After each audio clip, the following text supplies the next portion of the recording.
no mistakes have been made because all there is God. Your life is God. Your failures are God in form. With enough time and enough distance and enough truth, we can begin to see everything transformed. All things work together for the good of them that love God. Have you not experienced this in your life? The things that seem to be your biggest failures are the biggest doorways into who you truly are. That's the way it's designed. But before we get into that, I have a, you know me by now. Little joke. Since we know that everything here is temporary, including our bodies, I thought you might enjoy this one. Right before I die, I am going to swallow a bag of popcorn kernels to make the cremation a bit more interesting. I love that.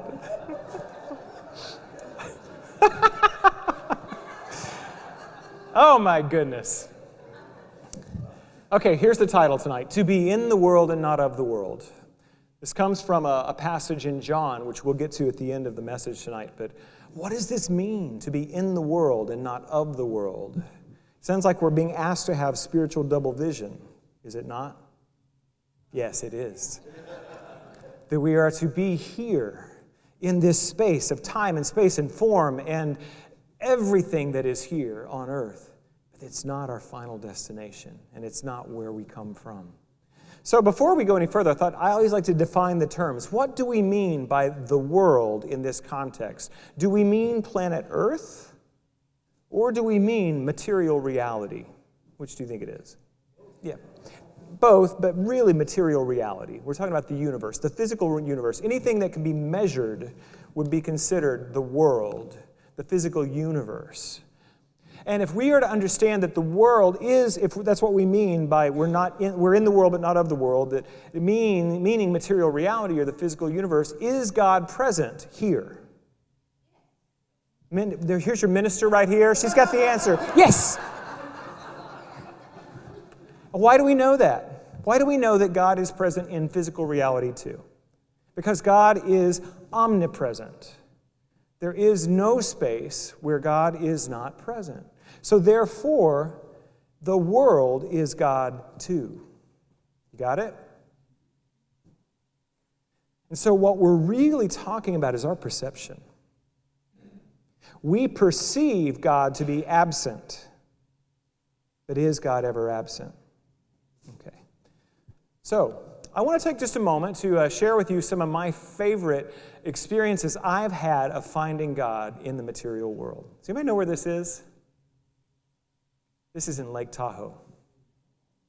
These are these granite boulders have, I guess maybe by rolling down the mountain or the water, I don't know, they become round and they're quite lovely. And they're all around the edge, particularly on the eastern edge of Lake Tahoe. Just lovely. Isn't that great? And they're huge and you can get right out on them. That's Lake Tahoe. If you've never been, it's one of the most sacred spaces on earth. So a few years ago, before I was working here, before I was working in Reno, I was the music director at the Center for Spiritual Living in Dallas, but I still had this traveling ministry. I've been recording music for our movement for 26 years, more than 15 years, sorry, Linda. And I was there in Reno, and we had a great weekend. I spoke and I sang, and then the music director there, my friend Joe McKenna, he said, "Have you ever been to Tahoe?" And I said, "No, is it close?" And he said, "Yeah, it's just like a 45-minute drive. What time does your flight leave tomorrow?" I said, "I don't think it's leaving until the afternoon." He's like, "I'm going to come get you at 8 a.m. So at 8 a.m., he comes and picks me up. He's also a gourmet chef. He had prepared a picnic. He takes me up this mountain pass, Mount Rose Pass. We come over the top, and you come down, and you see, this is actually on the other end of the lake, but you see this amazing topaz blue body of water surrounded by the Sierra Nevada mountains. My breath just took my breath away. And then we went down and we climbed out on these boulders, and it was a beautiful July day, and it's beautiful there in July, believe me. And I was lying there on this huge granite boulder in this one of the most beautiful places on earth, and I thought, man, am I blessed? There are people who work their lives and plan and save so they can get here, and I'm just here today because my flight didn't leave till 3 o'clock. Am I blessed? And I had this, and it sounds kind of silly, but I had like one of the deepest moments of recognizing my blessings, recognizing how much God wanted to bless me, recognizing how many gifts were being given into my life. And how could you not in this beautiful place? Here's another example of how I have found God in the world. Does anybody know who she is? That's Mockingbird. That's a mockingbird. Just a lovely, lovely creature. So I had a friend who's a shaman, and she had done a couple of shamanic journeys, and I went on with the drumming, and you're supposed to find your spirit animal. I never had one show up. I don't know, maybe I was doing it wrong, but I never had a spirit animal. But one day I was on a silent retreat in Dallas at my church there, and I was part of the retreat. I was doing a walking meditation, and I turn the corner, and I see somebody that looks just like that, standing on the edge of a hedge, and really it was about this close. And it just stood. They're not very shy, mockingbirds. They'll let you get pretty close. But this one just stood there, and I looked at him or her, and he looked at me and began to sing. And I don't know if you've ever stopped to listen to a mockingbird. They never repeat the song. It's other bird calls and other sounds. They'll even imitate car alarms. But they never, it's like this concert that is never repeats. It's just, and I don't know how long I stood there, but long enough to know how blessed I am, how connected I am to life. I found God in the physical universe through that little bird. That I just decided that this is my power animal. It's my totem. And one of the qualities of mockingbird energy, mockingbird medicine, is that mockingbird speaks the truth in the language of the listener. So I hope you're listening, and I hope I'm speaking the words that you can hear tonight. So these are a couple of examples of how I have found deep connection to the eternal, formless, changeless spirit in this place that we call Earth, planet, the world, in the world. But what about this? It's an image of 9/11, the Twin Towers in flames, or famine. This is part of the world too, is it not? This is the earthquake aftermath in Haiti. This was Monday, was when we had the Manchester, England bombing. This is there are some other images, but I didn't want to be too gruesome here. I just wanted to remind us that the world has great beauty and great pain. And what do we do with that? What do we do with this physical universe? We can find God in the beauty. We can find God in the lovely things, those moments of sweetness and expansion and connection. How do we find God in these situations? I've been having a lot of conversations with a certain Course in Miracle teacher, and this is one of the things this is from the introduction to the Course. It says, "Nothing real can be threatened, nothing unreal exists. Herein lies the peace of God." And right before that, it talks about love is the only thing that's real. So the question I would ask you, are these things real? Is this real? Yes? No? Okay. Is God present? Okay, you guys are good. You're way ahead of me. But let's talk a little bit about why that is. Why that we can look at something that is painful and hard and still believe that God is present there too. So we're going to go to a conversation about worldviews. There are only 3 worldviews in all philosophy, in all science, in all religion. Only 3. The first is materialism, that the physical universe is all that exists. This is the scientific worldview. Everything is quarks and atoms and molecules, nothing else. Dark matter, dark energy. That's all there is.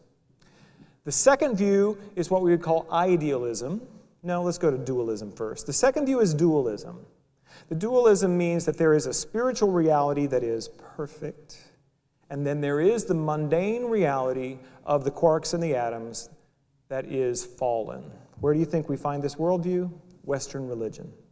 Christianity, Judaism, and Hinduism. Not Hinduism, Judaism.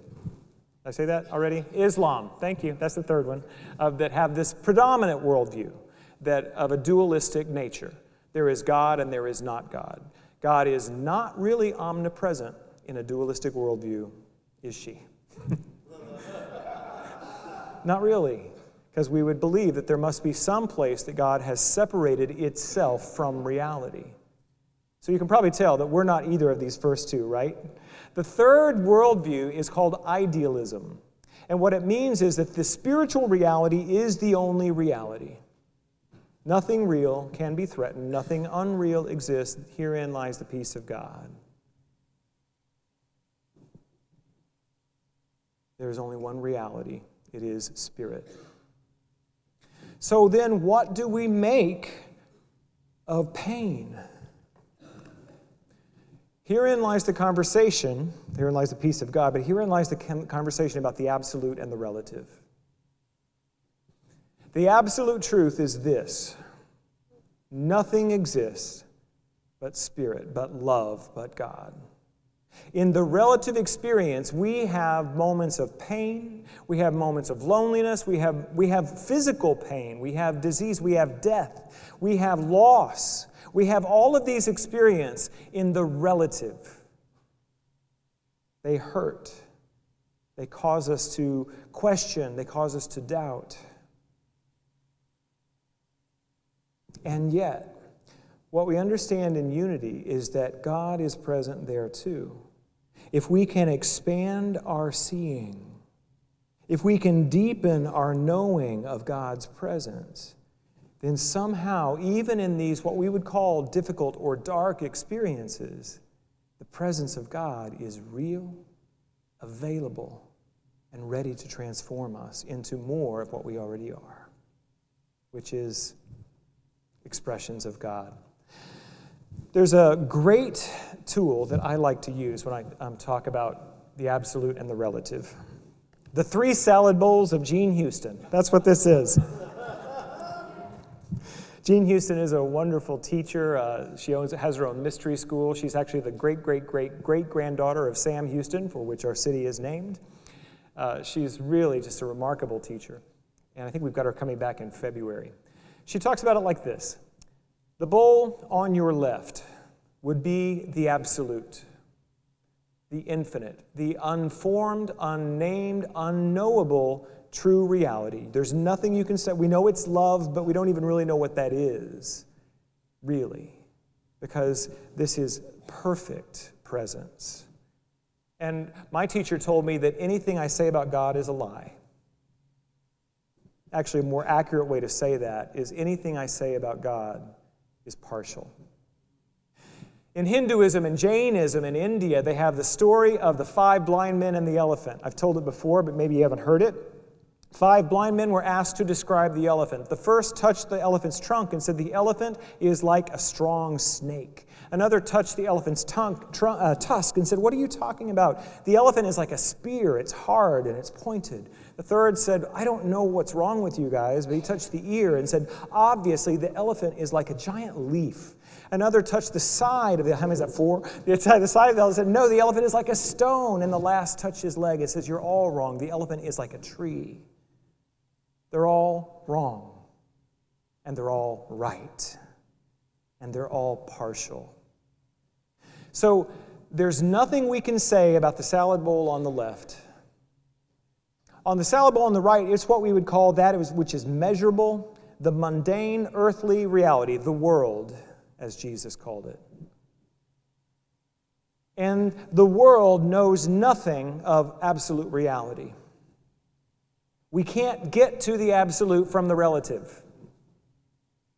And so we have this middle salad bowl, which Jean Houston describes as the way that we can take some quality of the infinite and talk about it, work with it in a way that then is translatable into time and space and our understanding. All religions, all science, all art and philosophy is in that middle bowl. And so You think, here's the deal. We think that now that we got to unity, we got the right one, right? We've got the right answers. We've got it all figured out. We have the absolute truth. No, we don't.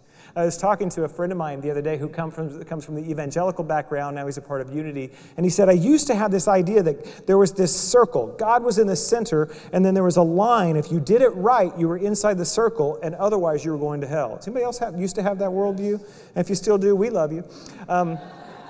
And he said, but now I understand that there is no circle. God is in the center of everything. But because of free will, we can move towards truth or away from truth. We can move towards the absolute knowing of love and away in our perception. But because God, as Emerson said, is the circle whose circumference is nowhere and whose center is everywhere, you cannot escape God. You cannot escape love. Except where? In your perception, in your thinking. So that's some really heavy stuff, don't you think? The point of this is that, as the song said, in the absolute truth, no harm is ever done. So all of those lives lost in 9/11, the souls are eternal. They are deathless, birthless, changeless expressions of God's own nature. No harm is done in the absolute.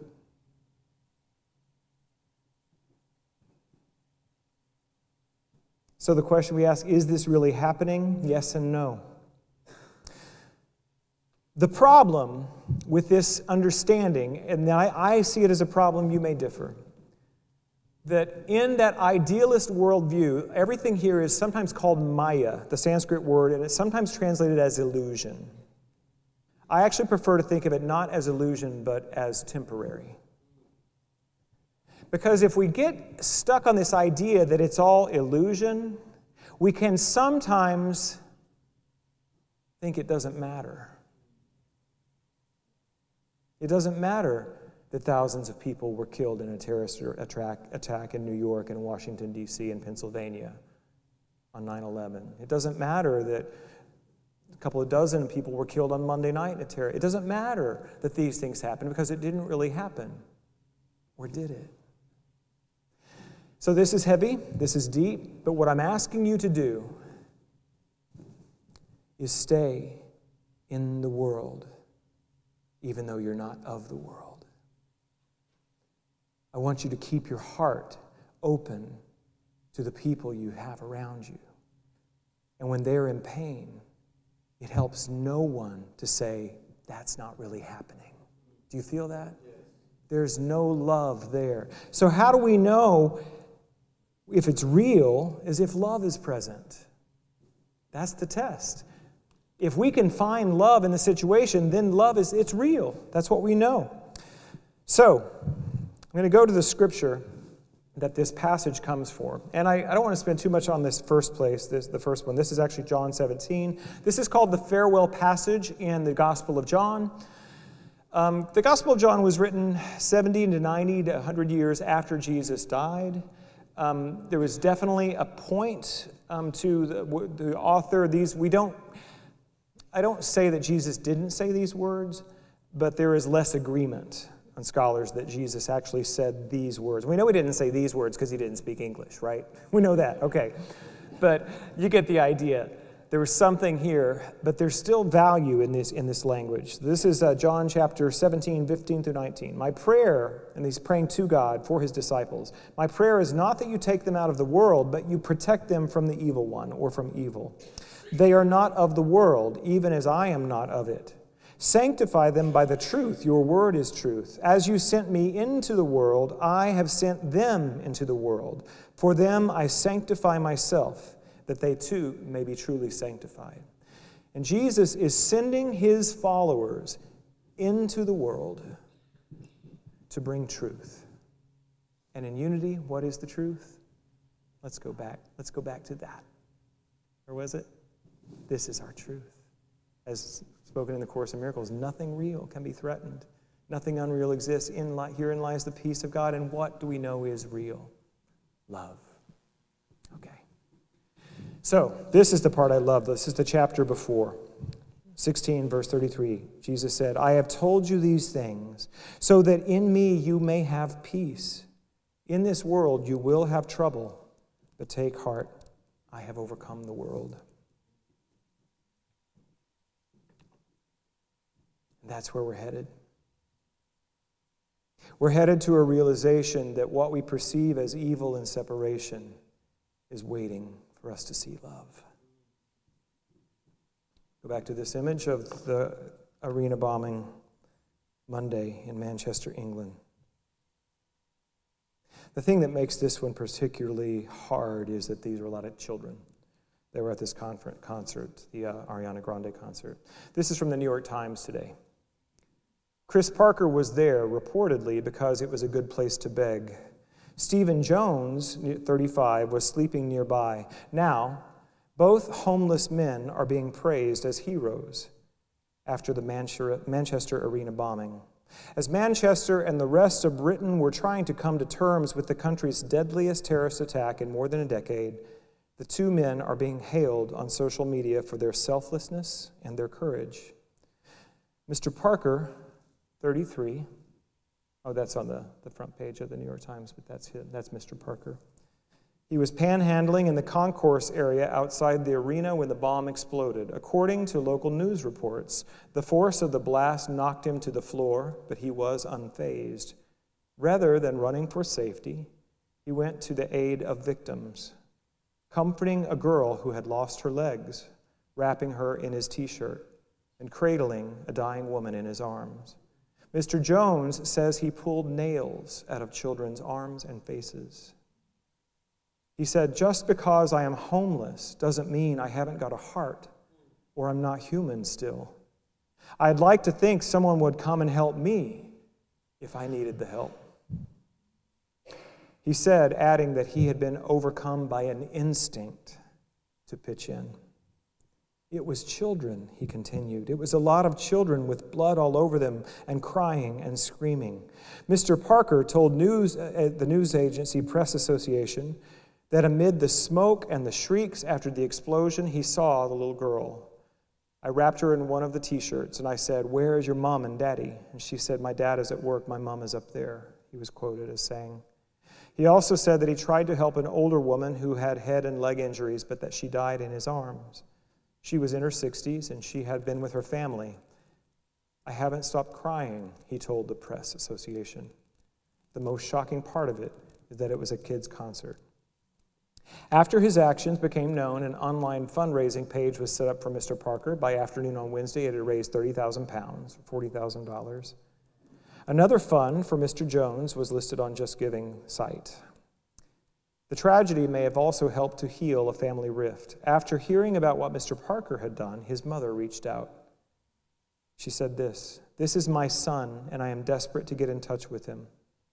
We have been estranged for a very long time, and I had no idea he was homeless. I'm very proud of him, and I think he might need me right now.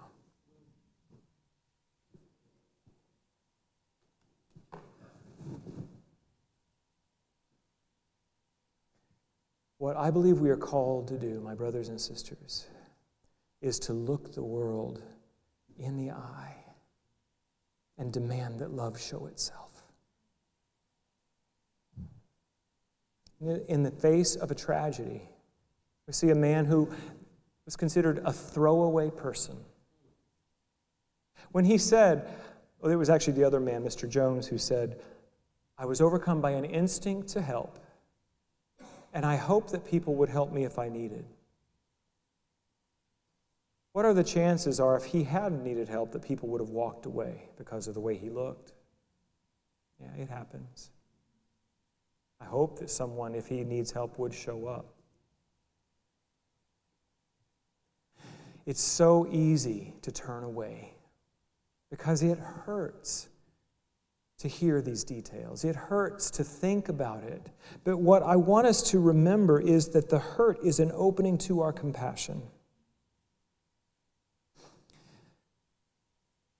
I do believe that there is a way that we can get to true compassion. The Tibetan Buddhist monks have been studied and their brainwaves under scanners, whatever kind they use, and it determines that the mirror neurons do not fire when they are experiencing compassionate moments. In other words, when most of us see or we hear these stories, our body cringes a little bit when we hear about these details because we have mirror neurons. We think about, even before we think about it, it just happens in our brain. We go, oh my God, that could be me, I feel it.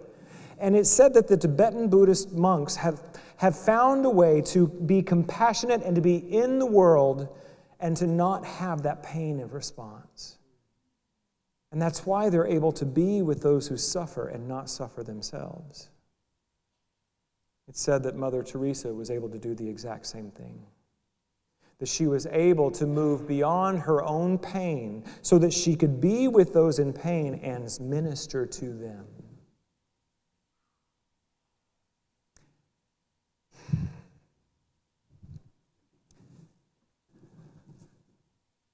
You're going to get lots of opportunities to practice this, and probably not so dramatic as a terrorist attack. Maybe that will be when you get that opportunity, the invitation to bring your compassion and to move past your pain and be the presence of love in hard times. Maybe not, probably not.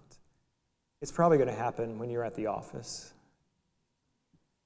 and there's somebody that's hurting and you really would rather just pretend it's not happening, but something is asking you to come in and be the presence of love. It's probably going to happen when your mother calls and you would rather turn away, but you're being invited to be the presence of love for her. It's probably going to happen in this church when someone is in need or in pain and you would rather turn away and just know that God's got it. Yes, God's got it because you're there. This is your invitation. This is a strong message. Are you getting that? That word strong. I've been going back to the gym the last couple of weeks. I feel strong. So the word strong is really for me today. And God is being so funny. This is my fortune this morning. Today at lunch. I love this. God, you're so funny. Good timber does not grow with ease. The stronger the wind, the stronger the trees.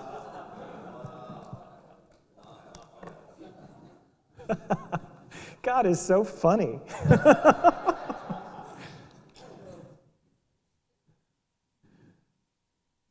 You're here in the world, and I'm really glad to be here in the world with you. We are not of it. Who and what we are is the eternal light of God. But we have, I believe, chosen this incarnation. So, by knowing you're the light of God and then ignoring everything here, that's not the point. The point is to bring the light of God here. And it looks so good on you. I love you. God bless you.